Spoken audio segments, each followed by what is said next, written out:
The server took the orders manually using billfold, order papers, and pencil. Afterward, the orders will be punched into the system through the touchscreen and eventually printed to the kitchen with the server's name and a table number.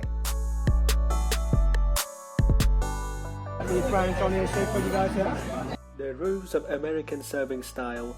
The server serves the food items from the left-hand side of the guest using the left hand, and the beverages or salad and soup items from the right-hand side using the right hand. One more.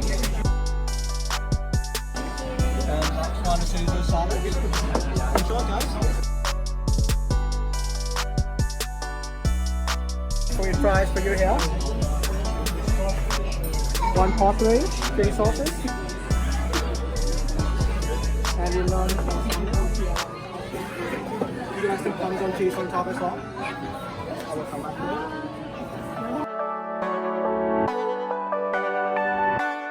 it. Servers clear the table and collect all solid dishes from the right-hand side when guests have finished their own dishes.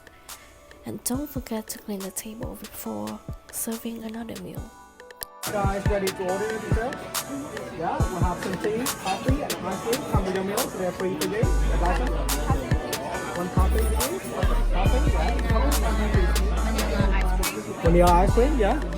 The receipt will be put into the billfold and shown to the guest. The server comes to the table and takes the payments in cash or cards using the card machines. Another thing to remember when dining in an American-style restaurant, do not forget the tip. Tip should be from 15 to 20% of the bill.